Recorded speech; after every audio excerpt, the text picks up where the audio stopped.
We are here, another episode of the Rest and Recovery podcast, and I've got Amitay Eshel. He's one of the founders of Young Goose. Is it Young Goose Living? No, Young Goose is the Goose. Company. Yeah. I wanted to say Living. I know it produces life here. We'll get into that, but thank you, Amitay, for taking the time. It was great to meet you in Miami back in October. Now it's already been a few months. Thanks for your time. It was a pleasure meeting you, and I'm very happy to be here. Yeah. So before we get into kind of the unique aspect of how you guys go about your products, which are, for lack of a better term, cosmetic, right? Yeah. It's facial and skincare, but you guys do it a little differently than a lot of the other companies out there that most folks are familiar with. And for good reason. But how did you get started in doing skincare? And I think you co-own it with your wife. Is that correct? With my life partner, and with another partner we have, which is more like a silent partner. He's in the legal part of things. Important detail. Yeah, exactly. And also, we do try to innovate, and unfortunately, the minute you innovate in a area that's growing so rapidly, there are companies who are trying to kind of follow along and trying to basically replicate. Replicate what you do. So that is a compliment on one hand, and the other, we have to be careful. So your question was how I got into it. Yeah. So I got into it from in general from an executive in the wellness space, and just what made me feel good as far as supplying results to the end consumer. Yeah.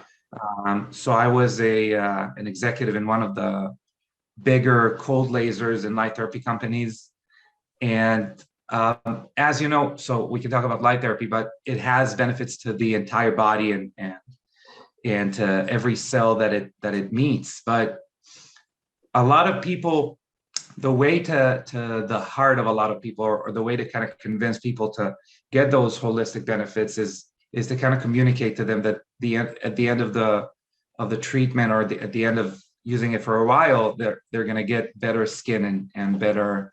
They're going to look better. So to me, it was always that correlation where, we want to inspire healthy living, but really you want to give people the motivation that they can digest, that speaks to them. Mm-hmm. So that's kind of what was my MO. And when I discovered NAD more for myself. So I do a lot of contact sports. I have a military background. So that means a lot of injuries, a lot of wear and tear on the body. Yeah. And by using NAD IVs, and we can get into what NAD and et cetera is, but by using NAD as IVs and supplements, I got really good results. Okay. So from my vantage point, I was like, okay, we need to get everyone on it. We know that people want to look good. How can we combine the two? And through that journey, I found an Israeli professor from the Weizmann Institute, which I call the Israeli MIT, just to explain to people what it is. But it's, if I'm not mistaken, it's the most Nobel laureate laden faculty in the world, as far as I'm concerned, as far as I know. So we found this PhD, this professor. We found out that his patent doesn't only work to increase the skin health, but the overall health in the body. And the way to communicate it to people was through the results they're going to get on their skin. Right. Okay. So that's how we started. Now, obviously, when you start making people look better, they have specific demands, they have specific results that they want to get. So we branched out of that, and we dub ourselves as the first biohacking skincare in the world, even though between you and I and whoever is listening, my opinion is that any skincare is biohacking, technically. Even if we're talking about the Paleolithic time, some man or woman carrying a club and putting I don't know, animal fat on their face or on their lips that have them less chapped or the skin being less dry. I still consider it biohacking. We just are communicating with this industry, with this industry. So we're the first one to really maybe make the connection. But I do think that there are many things that we do in life that are biohacking, and everyone's a biohacker or a potential biohacker. We just don't know it yet. Yeah. Or they don't know aware of the term or what constitutes, right? So exactly. Even if they're aware of the term, maybe they may, everything, even like, looking at the sun before 10 a.m. for 30 minutes is biohacking. So yeah. Yeah. So we talk about a couple different things. NAD and skin. Skin is your largest organ, and I think we'll probably get into it in a minute, but like interesting that, from my understanding, a lot of the cosmetic things that help with the skin do help with the skin, but that's as far as they go. And what I'm hearing there's some positive longer term or positive bounce from using the lotions here with what's in it. But let's define NAD just so people give context. So NAD is not a new molecule. It's first of all, let's start with that. It's a molecule. Okay, it's a type of vitamin B3, and it's not new. Okay, the person it was discovered in 1903. I believe the guy who discovered it won the Nobel Prize like 20 years later, but we've known about it for almost 120 years now. But for the longest time, until 30 years ago, more or less, we only thought that it helps the mitochondria function. Okay. So we only thought it's a coenzyme that carries electrons and potentiates the creation of energy in the mitochondria, which in and of its own is definitely something we want to be aware of.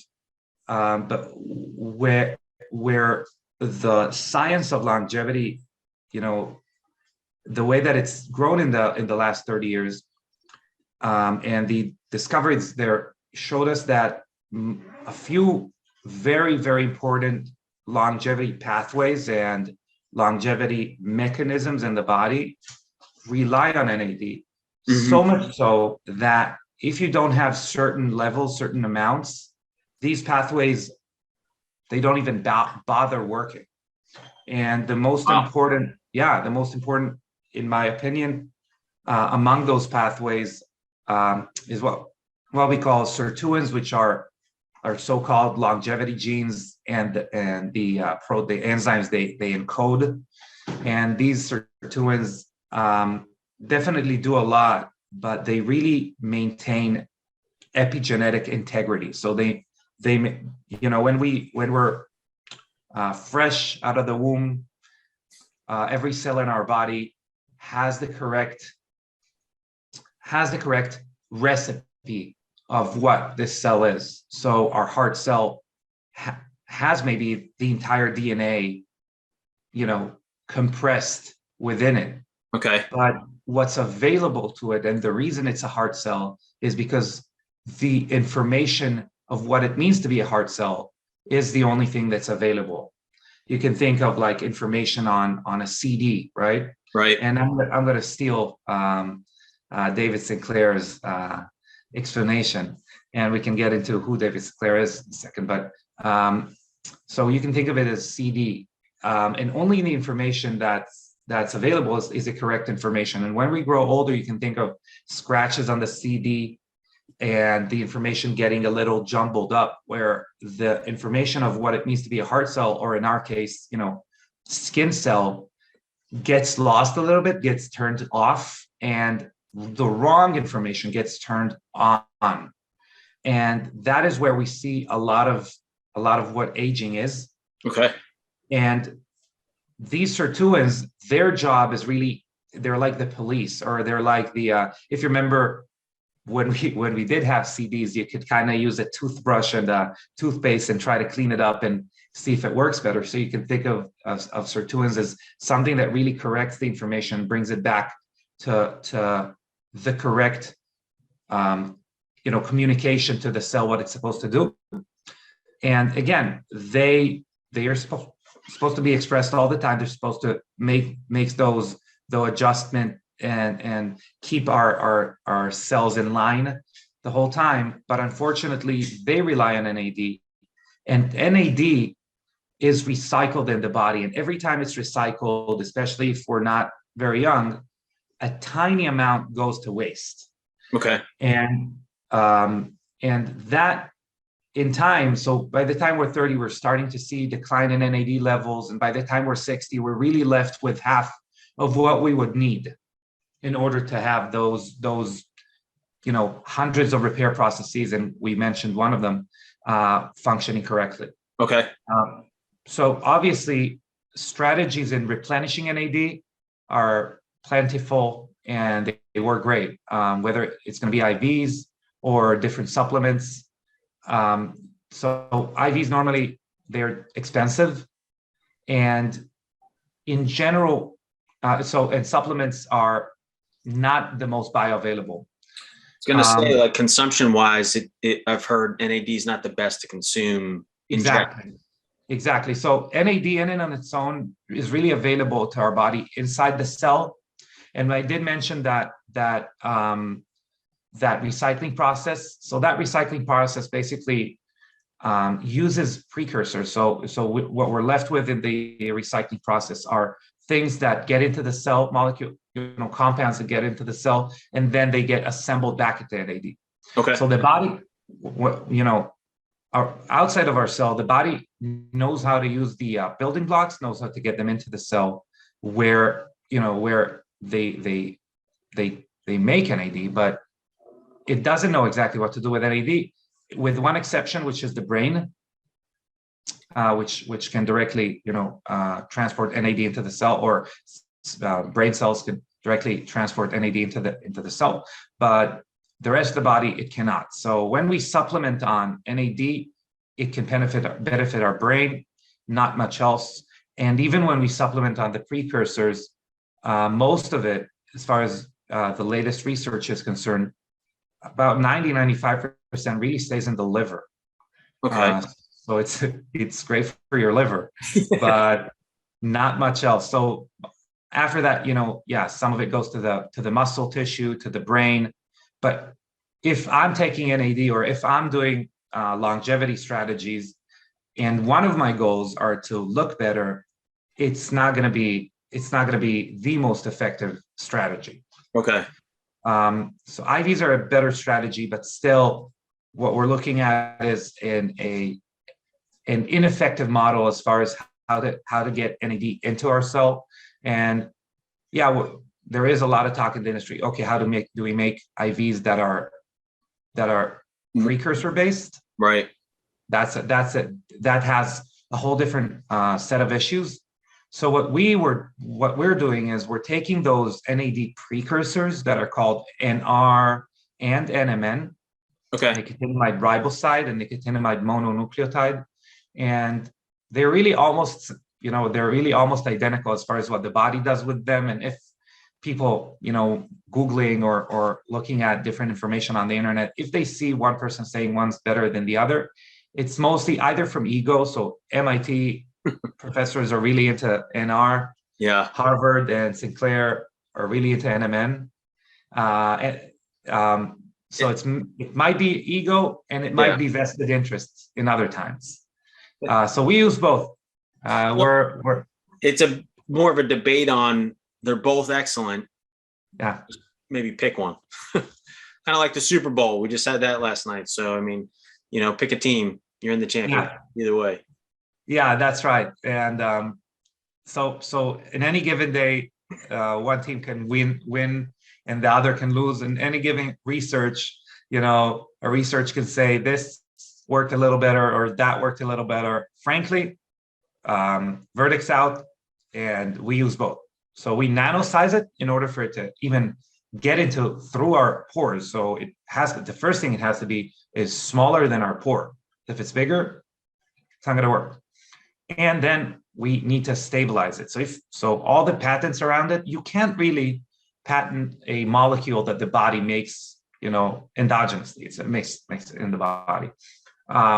So every patent that's around that industry is about how to stabilize it, how to deliver it better. Okay. And the patent that we're using, and we kind of partnered, and we're the only ones that really use that system now, is first of all to nanosize it, and then we lyophilize it. So we coat it with a lipid membrane, with a fatty membrane that keeps it stable. Okay. And when that travels into our skin cells, first of all, it's nanosized, so a lot of it gets into our bloodstream. But first, it gets absorbed locally by our skincare, by our skin. Sorry, not skincare. It gets absorbed by our skin, and that's kind of cool because I can communicate to you or anyone else who are interested in their skin health. Here, this is a very known longevity molecule. It's going to benefit your skin. On the flip side of that, a lot of it does get absorbed systemically and benefits us in our muscles, in our brain, in any tissue that really we want to prevent from aging faster than it should. So because you're using the skin, which is your largest organ, it sounds like it's easier to get into the bloodstream to some degree, which then benefits, it circulates your whole body. So you're kind of like amping up everything. Is that a fair statement without overstating the bound? Yeah, I know. And I would like to, so again, we're bypassing the liver. Mm-hmm. And I'd like to, for people to consider that NAD, again, is something that your body deals with constantly. Yeah. And whether we're talking about, hormones, or whether we're talking about any modality that we want to increase something in the body, it's a better idea most of the time to use the increments or to use the volumes that the body is used to deal with, or the instances where the body is used to needing new material. So if I had an IV once in a while, it's very difficult for the body to really utilize all of that, right? If I take supplements, again, it's still a larger amount than the body is used to normally. So let's say we're using a cream and we're applying it twice a day. These small amounts are, first of all, something the body knows how to kind of take advantage of everything it's getting, and you're getting it very often. So more of it stays and gets utilized within the body. So almost like a microdosing method. Like a microdosing method, and not only that, a continuous supply. Yeah, because like comparing it to your statement on the IV, it's like with the IV, it's almost like too much at once that your body can't absorb, and you end up probably releasing half of it. And we have common friends that kind of brag that they can do an IV in 30 minutes or this and that, which is saying a lot about them. Because if you remember IV, so one of the problems with an IV that you get flushed like you would get from niacin, but it's obviously amped up because you're pushing it. It's called IV push. You're really pushing it hard into the body, and it's really cool if you can withstand it in 30 minutes, even an hour. But on the flip side, it is something the body has never seen before. These levels of and kind of rush of NAD in the body. Sure. So it's not congruent with how the body is designed to function in the first place. Yeah, and I think that we're congruent, or it's working with the body, and that's what your application does. Yeah, correct. You get a lot of benefit from it, both your the aesthetic side of it, correct, and it's like kind of a vitamin lotion. Oversimplification. And within that, so that's our hero ingredient, if you want to call it that way. But within that, we make sure that we support that process with everything else that the body would need to function properly with that raised level of NAD. So if people heard before about resveratrol, resveratrol, if we can think of those genes and a few other processes as the fuel, resveratrol really, and again, that's not my example, but I love it, is the gas pedal. So resveratrol, other types of stress signaling molecules like pterostilbene, they're really like the gas pedal. Unfortunately, as far as we're talking about the skin, resveratrol is actually quite toxic for the skin. Really? Yeah. So if you look at, I'm not going to name any company names, but there are many companies that use resveratrol in their skincare, and some that might even call their, a serum, like a longevity serum or something like that, and it's going to be based on resveratrol. But if you flip the bottle or the packaging and you look at the ingredient list, whatever's higher on the ingredient list, it means that this product has more of it. Right. And you'll see resveratrol somewhere in the bottom, because it's more in order to use it on your label. But unfortunately, the skin doesn't have the enzyme to break resveratrol down, like your gut is going to have.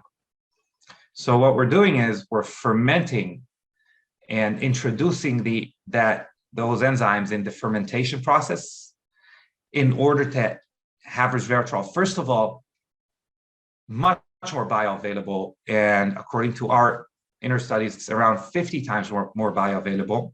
Okay. So a lot of people don't know that resveratrol is actually toxic for the skin. Okay. And the reason is that the skin doesn't have the enzyme to break it down like our gut does. So if you look at companies that have resveratrol in their skincare, there are a few companies that actually have a product that's called maybe like the longevity serum or something like that. Yeah. That's based, that the whole premise of the product is resveratrol.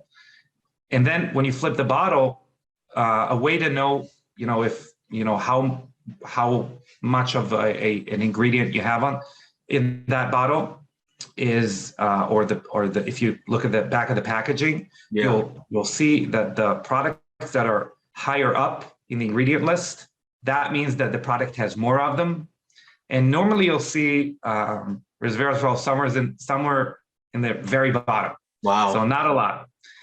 So what we do in order to make it not toxic and more bioavailable is that we ferment it, and we introduce the enzyme and make up the enzyme in the fermentation process. Okay. And not only that it makes it not toxic, it also makes it 50 times more bioavailable. So bioavailable, you mean, what does that mean exactly? It means that the skin can use it. And then it can affect the skin or communicate positive stress to the skin in the way where the skin now understands that it wants to activate those repair mechanisms that rely on NAD in order to repair itself. That doesn't really go systemically. That is mainly in the skin. And then we have more supporting molecules on top of that are more well known or utilized in the industry, like CoQ10, PQQ, vitamin C. We even have products with turmeric in them. Really? Yeah. And that's all good for the skin as well as just the absorption of it? Yeah. It's like things like turmeric are like pain relievers. Pain relievers, inflammation, yes. Anti-inflammatory. Exactly. And we call inflammation the mother of all maladies. So really, reduction of inflammation should be a staple if we are talking about our skin health or if we're talking about our overall health. So the takeaway from that is, we communicate the skin benefits, but we really want to benefit the organism as a whole. And the skin benefits are great. We're getting amazing feedback from our clients. So it seems we're onto something really cool. And by now we have a whole line that kind of supports it. If it's a cleanser with chamomile extract, which some people would know it's called Apigenin. And that's the product name? No, the product's called Adaptogenic Cleanser. Okay. But it has apigenin, and apigenin is what makes you sleepy in chamomile. But it also it's not going to make the cleanser is not going to make you sleepy, but but it also supports telomere length. That's why most people would know about it as far as the longevity effects.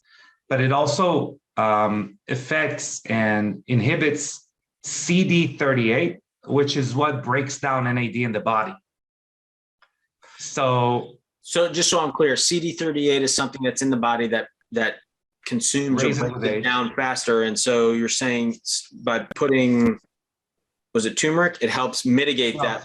So putting apigenin in our cleanser. Okay. And again, something that you use often in small amounts, and constantly, we inhibit some of that breakdown of NAD as well. So that ties into it. And so it's kind of like two sides of the coin that you're working on. The NAD 100%. Helps on this side, but the Adaptogen pushes the 38 down.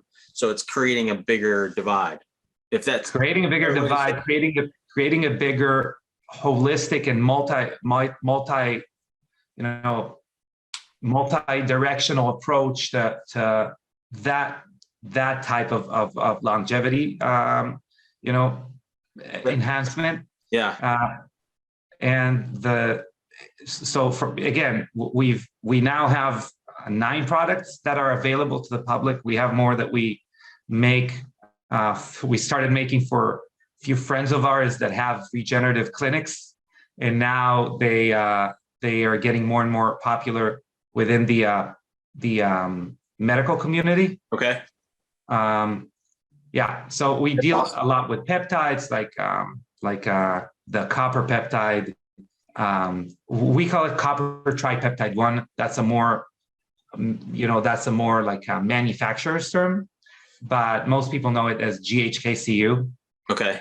But we deal any kind of longevity pathway or longevity compound that we come across that we think or that is shown to benefit the skin, and through the skin, the entire organism we're trying to work with. Well, I really like all of this because one, usually cosmetics are just that, the aesthetic, right? The surface area. And that's an important aspect, right? It's really proof in the pudding, because a lot of things you do in longevity is like a little faith-based because you're hoping and you start to feel it gradually over time, where with this, you're going to see it right away, the progression, and then knowing also there's that positive, like internal as well. It's not just external.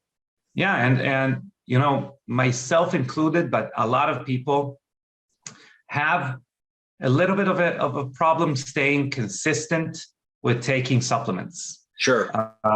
I'm a supplement junkie. You and me both. I oversubscribe probably. Yeah, my partner is, outraged by the number of pills I can consume in one gulp. And so, but even so, a lot of the times I'm going to forget to use them. I'm not going to use them in the correct time frames for my body to be using them in the most correct way. And having something like improvement in like wrinkles, sunspots, skin tightness is a type of like a motivator, right? To have us using our longevity supplements correctly.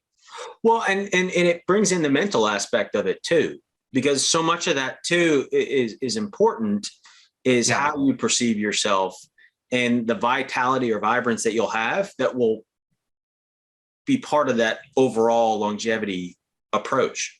Yeah, and I'm working on an article that I still need to really decode how I can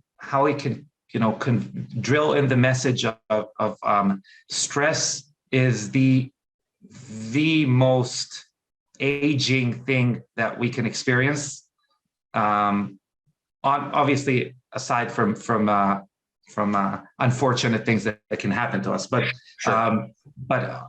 To all of us experience stress and negative stress. So high levels of cortisol and emotional stress really are one of the most aging things that we experience on a regular basis. Yeah. And the article is from a skincare company is really saying, if you do care about your skin, consider stress mitigating strategies, because Interesting. to me, that's the most important approach.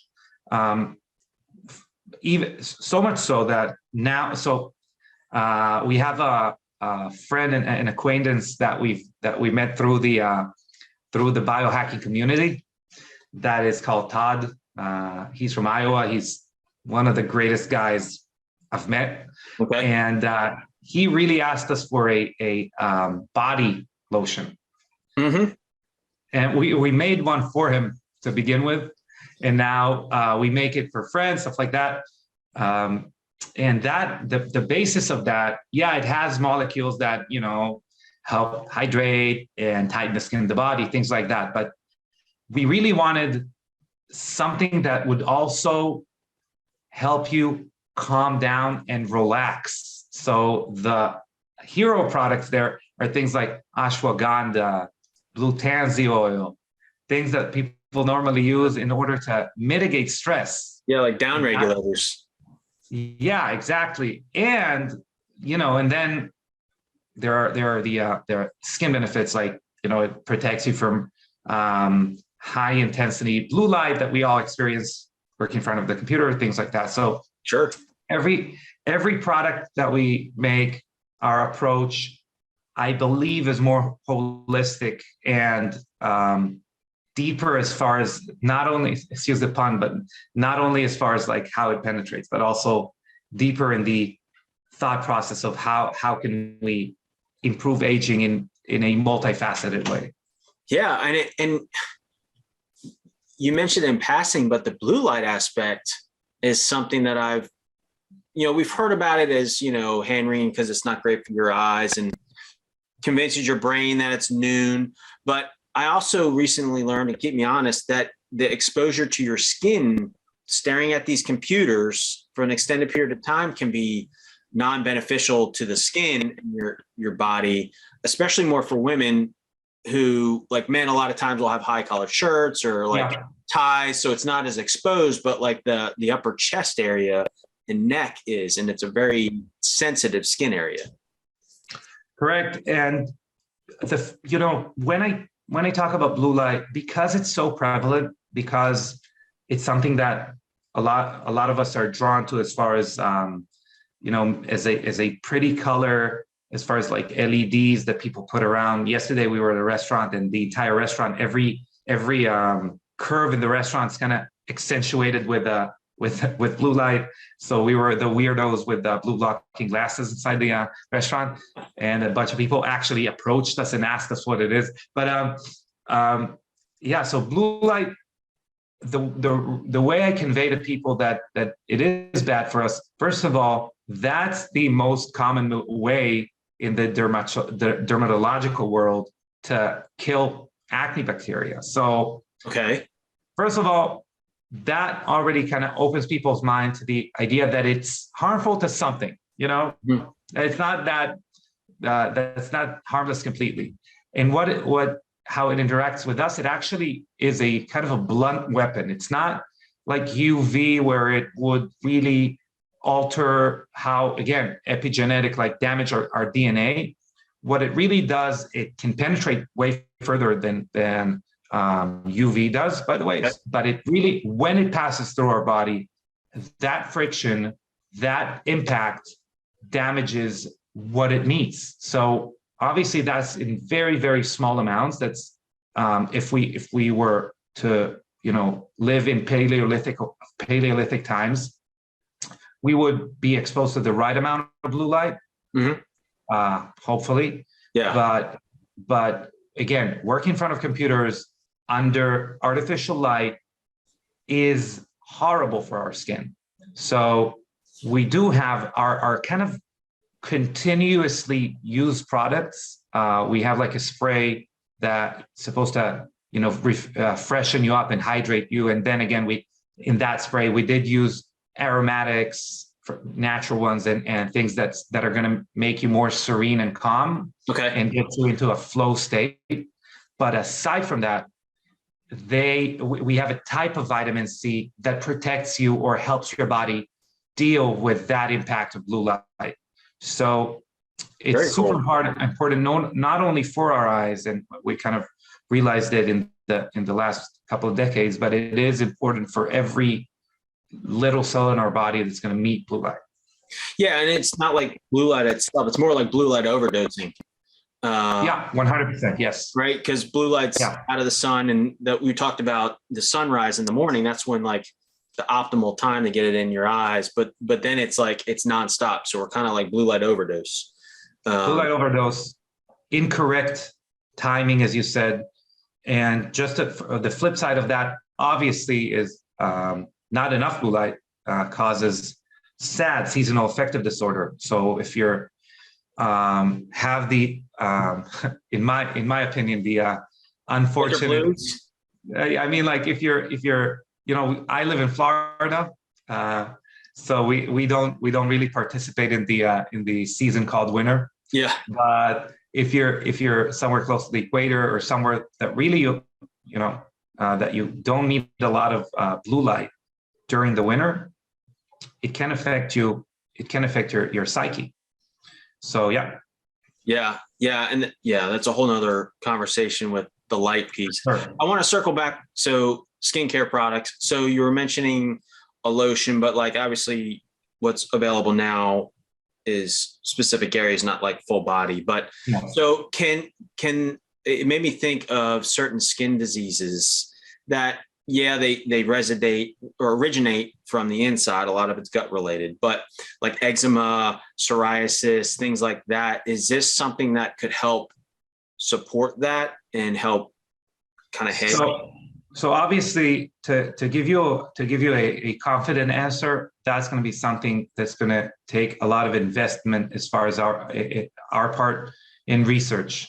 Anecdotally, I can tell you about my life partner and many other customers that we have. It has improved how eczema, psoriasis, and dermatitis. Okay. Mainly in the way that the skin deals with these aspects. So healing it is not something we're dealing with. Sure. They should definitely see a doctor. Absolutely. And that doctor, if they don't talk to them about their gut health and gut permeability, or leaky gut, they should see another doctor. But we definitely help the skin deal with the effects of that and how comfortable the skin is. So how flaky, irritated, itchy. Aside from that, redness, irritation is something that we all experience at some point. Sure. So all of that can be improved anecdotally with our products, because they help the skin function better and in the more correct way. But to your point, I am a disciple of the Church of Gut Health. Yeah. And everything starts in the gut. I love the company Microbiome Labs, and they had a huge booth. I think, by the way, that you can get it from functional medicine doctors and things like that. I don't think that you can just go ahead and buy it online. I might be wrong, but Microbiome Labs had a huge booth in the American Academy for Antiaging Medicine, where we also were presenting our product. Okay. It's called A4M, the number 4M. Yeah. And all they were talking about was the gut-skin axis. So how our gut health affects our skin. And obviously we were talking about abnormalities, but so how it can go wrong. But anyone that improves their gut health, and obviously the way that they're eating, is going to affect their skin and how it functions. 100%. Yeah. Yeah. It's amazing how deep rooted it is in the gut. So many things.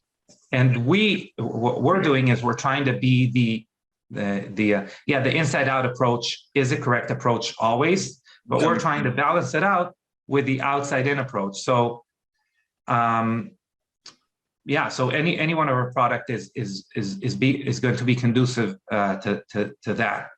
Even so much so, for example, we didn't really speak about it, but one of those very, very important pathways that we want to affect if we're talking about aging and correct aging and healthy aging, stopping aging, whatever that may be, is that pathway called mTOR, which is being affected by what we eat, especially protein. And we have, so our newest product is called ProCare.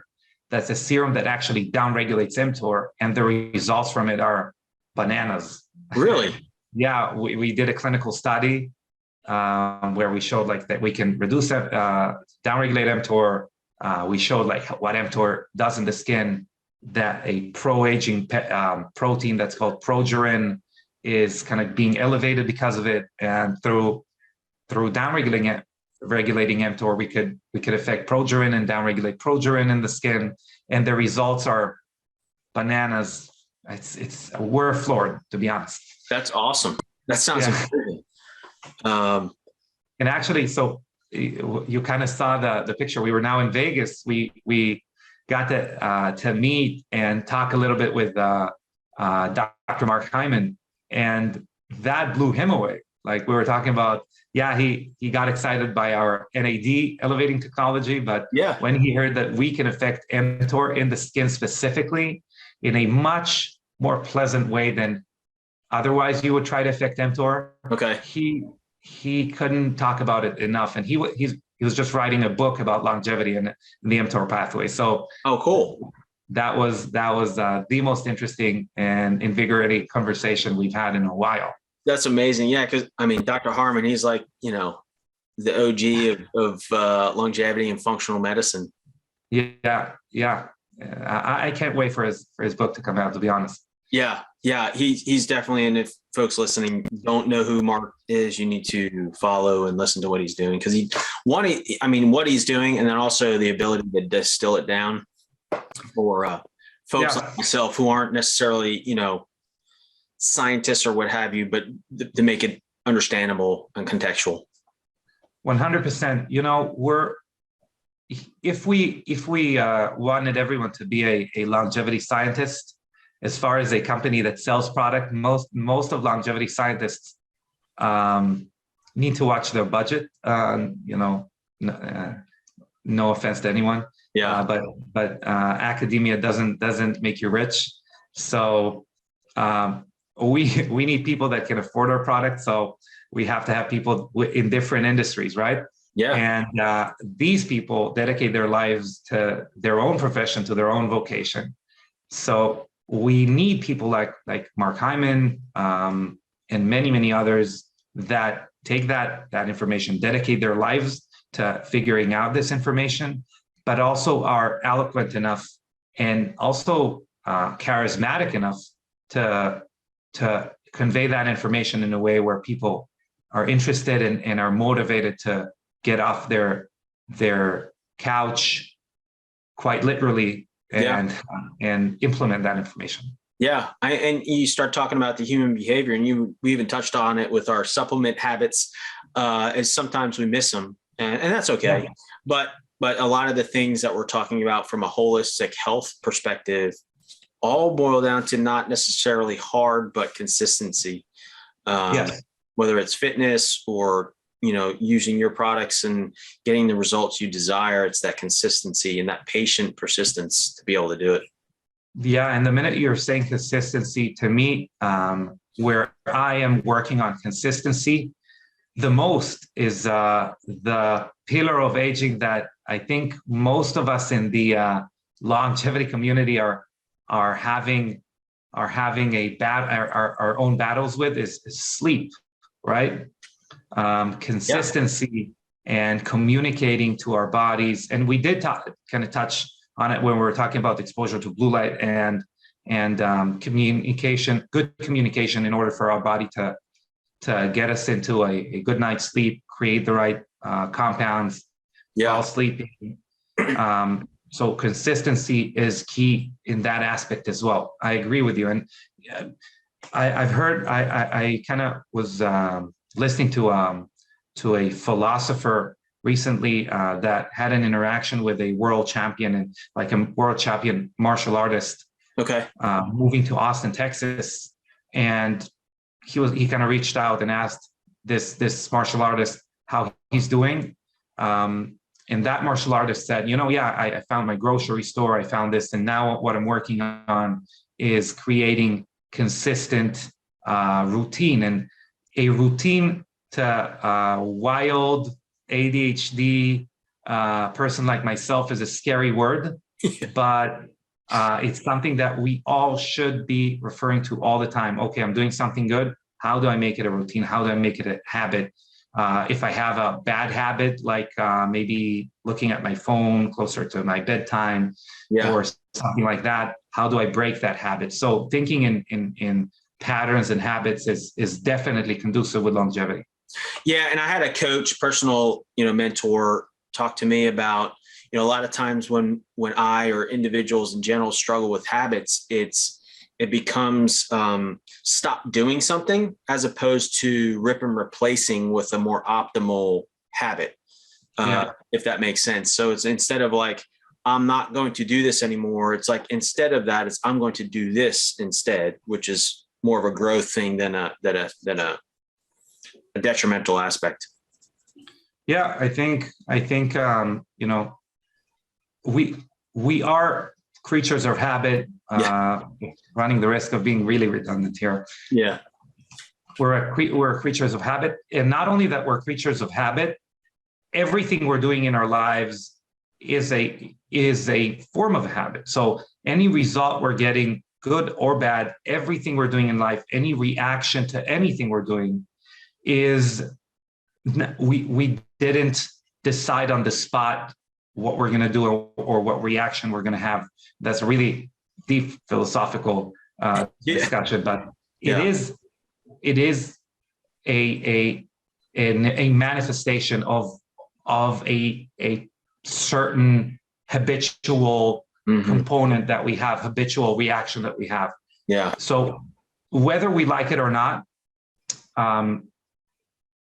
we should treat everything we're doing like that's the way we're going to be doing it from now on, good or bad. And that's in my life, that's a motivating factor to making good decisions, because we're not very good at making decisions on the spot. My favorite example, if I'm going to eat McDonald's once, if I'm going to be driving home from work and I'm going to be hungry, if I'm going to stop by McDonald's, eat it once, no harm, no foul. Some would even claim that a cheat meal once in a while is something that's healthy mentally. Yeah.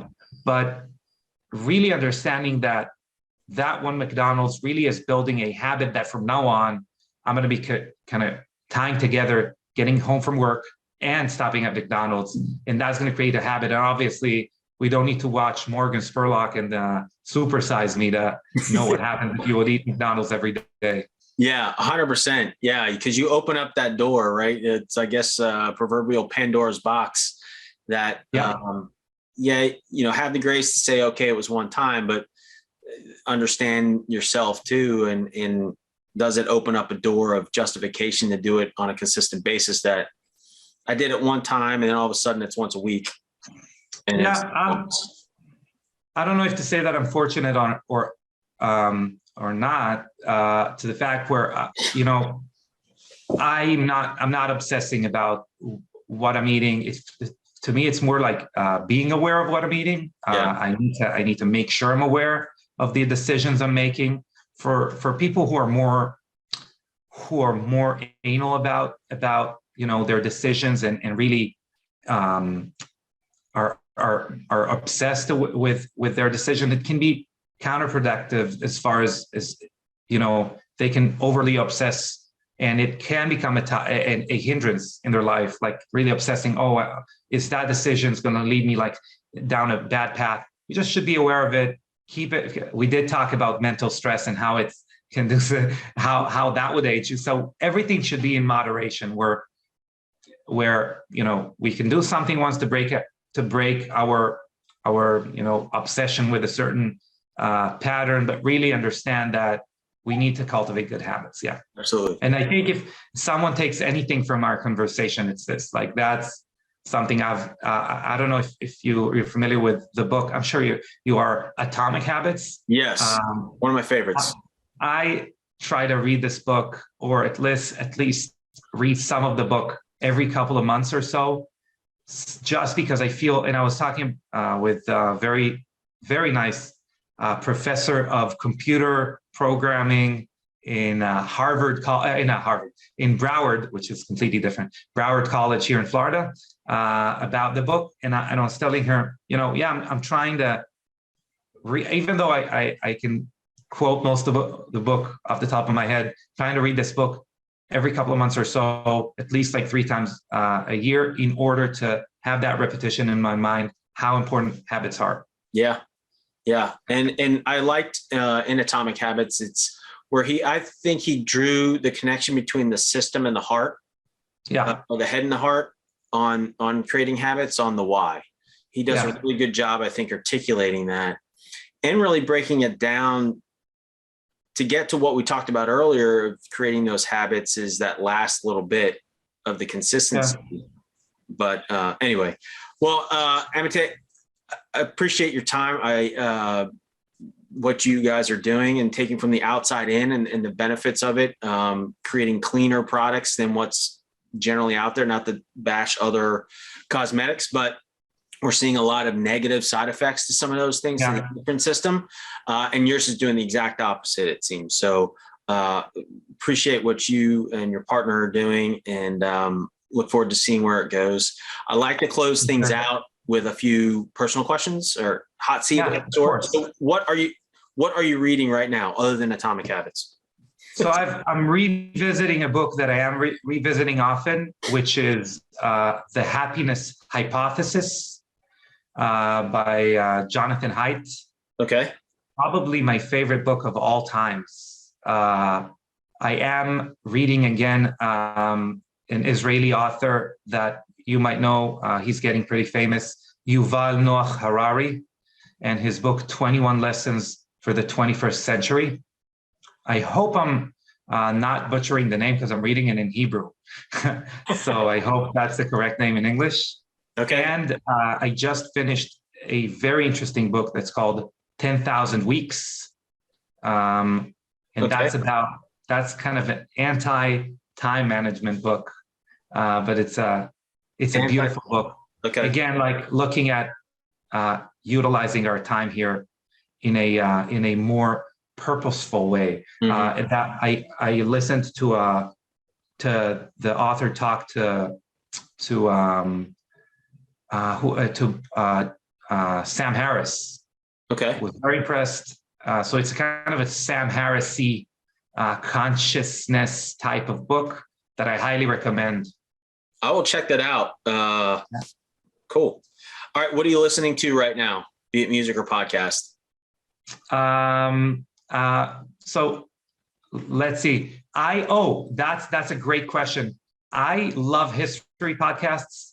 Okay. I've been listening to like Dan Carlin for a very long time, and I've just discovered, I've known about him for a while, but I've just started listening to History on Fire with Daniele Bolelli. And first of all, he has the best Italian accent that makes it so much more fun to listen to. And the guy is enthralling. I couldn't recommend it enough. I've been recommending it to everyone. Cool. I will check that one out too. I'm always looking for stuff. I've cut back on podcasts a bit, but ironically, but yeah, always looking for new ones.